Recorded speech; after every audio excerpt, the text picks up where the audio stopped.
Alex Hormozi is one of the most successful entrepreneurs on YouTube. He gets millions of views a month and recently launched a book which generated over $100 million in revenue in just one day.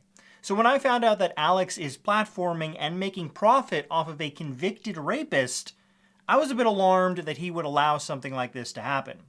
Over the past year, I've reached out to Alex and other members of his team to see why they are allowing this to happen, and not once have I ever received a response.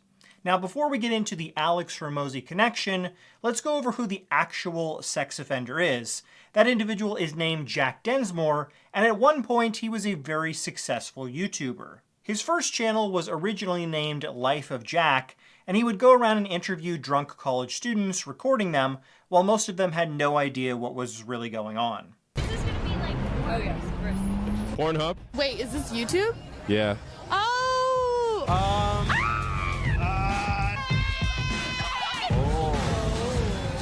Life of Jack. Hey guys, it's Jack, and we're gonna have a fun time. Eventually, Jack rebranded the channel to Jack Densmore, and he became more of a prank-type channel, where he would have someone record him walking up to college women and hitting on them with funny jokes to try and get their number. Even though it's actually cool though, because since I'm not an official teacher, I could still smash students, right? So. Okay. Yeah. Yeah, I guess. Hey guys, what's going on? Today I'm at Guelph University, and I'm the coolest teacher ever.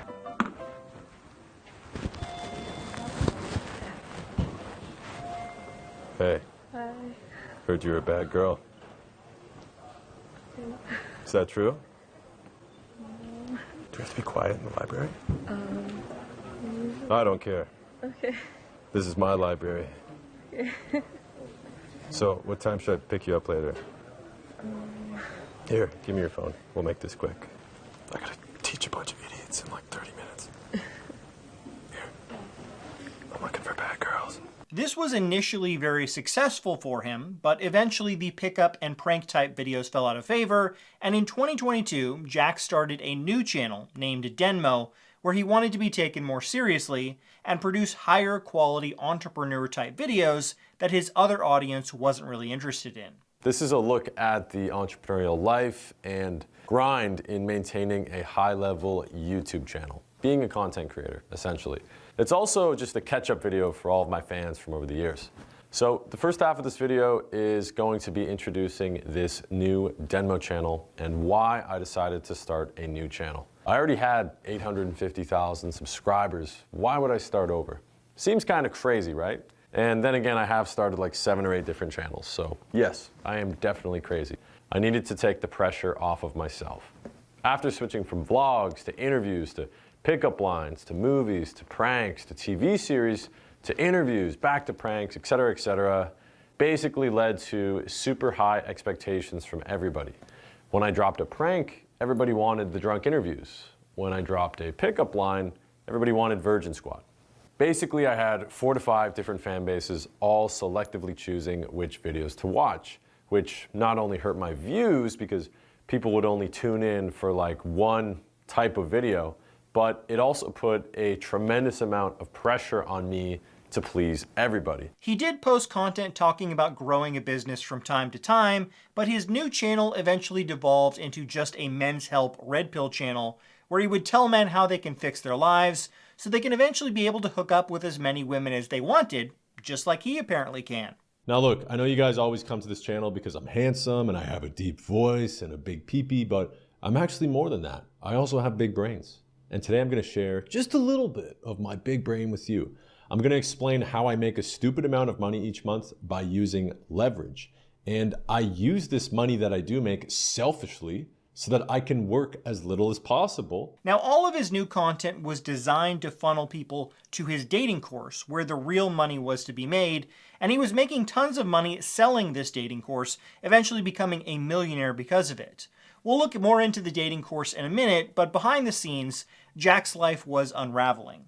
The real reason he ended up leaving his nearly million subscriber prank channel was because many college campuses in Canada, where he's located, had banned him from their campuses after multiple complaints of his creepy behavior from women. Ontario is pretty much done for content. When I film street parties, police literally follow me and my crew around, waiting for somebody to have a open beer on a sidewalk, or, God forbid, cross the street without using the crosswalk. And then they will fine us $2,000. Bylaw tickets. It's actually nuts, guys. Number 2, I'm banned from everywhere. I got banned from Western for dressing up like Batman. I got banned from Guelph because some girl complained about a TikTok. I got banned from McMaster because of Hoko.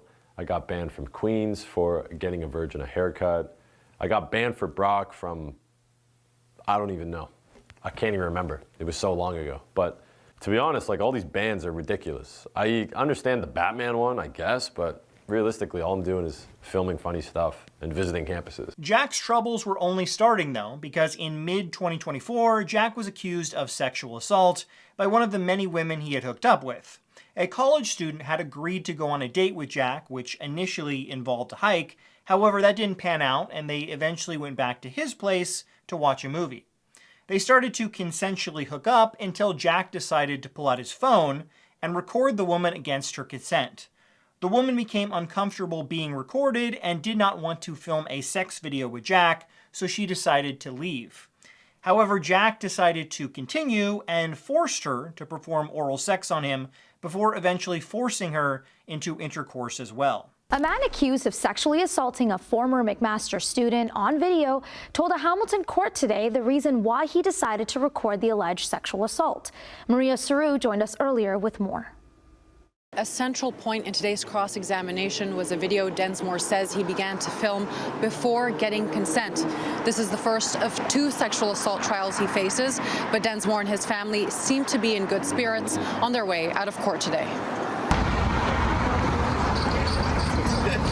The complainant testified that Densmore forced her to give him oral sex and filmed her doing it without her consent, then forced her into vaginal sex. But Densmore told the court it was all consensual. One thing I want to address is that if you go to the Canadian News Channel's YouTube video, you'll find many comments of guys defending Jack and claiming these are false allegations because initially she was okay with hooking up with Jack and then changed her mind.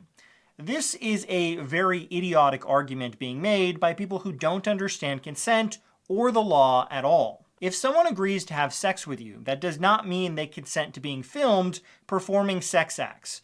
These are 2 entirely different things, and if you suddenly start filming someone without their consent in an intimate setting, you're going to creep them the hell out. I feel like most of these comments are made by guys who have little to no experience with women, because if you did this to just about any woman without their permission, it would immediately make her uncomfortable. Once Jack did this, the woman wanted to stop, and Jack then forced her to continue.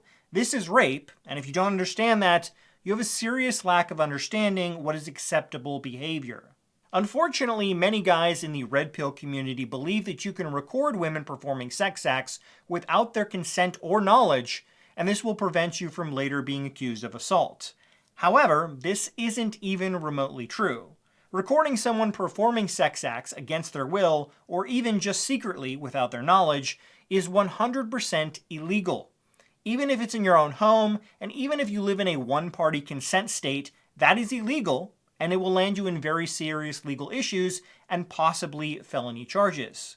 Jack was eventually found guilty and in December of 2024 was sentenced to 3 years behind bars. One day ago, Jack Densmore was uploading his latest video to YouTube. As long as you have 1 or 2 friends or people that believe in you, then that's all you actually need to accomplish the things that you want to. Today, he was taken to jail after a judge sentenced him to 3 years behind bars for sexually assaulting a young woman in 2020. The judge reiterated today that a sexual assault is a very serious act of violence, one that requires a penitentiary sentence, although he did take into consideration that this is Densmore's first offense. Mr. Densmore maintains his innocence, his family maintains his innocence, I maintain his innocence. Densmore's lawyer, Mark Fahmy, says the conviction will be appealed. The notice of appeal has already been filed with the Court of Appeal, and we are awaiting a decision about bail pending appeal. Densmore is facing another charge of sexual assault in an unrelated case involving a different woman. That trial is pending. Despite being found guilty, his lawyer appealed, and he was out on bail for most of 2025. Eventually, news organizations reached out to YouTube and asked why they were allowing a convicted rapist to continue to make YouTube videos, and his channels were ultimately deleted by YouTube after they became aware of what he had done. What many people may not know is that when you enter the partner program on YouTube and sign the agreements, one of them has a clause that says YouTube can delete your channel if they feel your off-platform actions warrant it. They've done this in the past many times, like when EDP was discovered trying to get himself a cupcake. They deleted his channel despite EDP never being charged with anything. Jack has been bitching on Twitter trying to get YouTube to reinstate his channels, but it doesn't look like that's going to happen since he broke their off-platform conduct clause. Despite no longer having any YouTube channels, Jack continues to make hundreds of thousands of dollars a year, and that's all thanks to his dating course I mentioned earlier, as well as Alex Hormozi. Jack's dating course, which he linked to in all of his YouTube videos, wasn't actually on the platform. It was on a different website known as Skool. This platform was started in 2019 by an entrepreneur and YouTuber known as Sam Ovens. It's designed to be a community where you can sell courses and other services to help people grow and learn. The company grew rapidly, and in January of 2024, Alex Hormozi bought a major stake in the company, and ever since then he's been the face of the brand. Alex will often run competitions on the website where course sellers will compete to get the most course sales in a given month, and Jack Densmore's socializer Skool would often be at the top of the list. In one post, he bragged about getting $17,000 worth of sales in just a 24-hour period. This made his course the number 7 selling course on the platform for the entire month. The prize for this competition was a private mastermind group call with Alex Hormozi, and as you can see from this screenshot with Jack, Alex, and Sam Ovens, he was able to win this prize on at least one occasion that I could find. Now with his YouTube channels deleted, which was the main way he drove traffic to his course, he no longer tops the charts, but his course is still active on the website, where he currently has 140 active members. The membership is a whopping $1,095 a year, meaning that he's still making over $150,000 every year, despite now being a convicted rapist. Interestingly enough, he seems to want to somewhat hide that he runs this group, since he now just refers to himself by his nickname Denmo on the site, and he's also removed his picture as the main photo of the group, now just showing all the reviews he's received.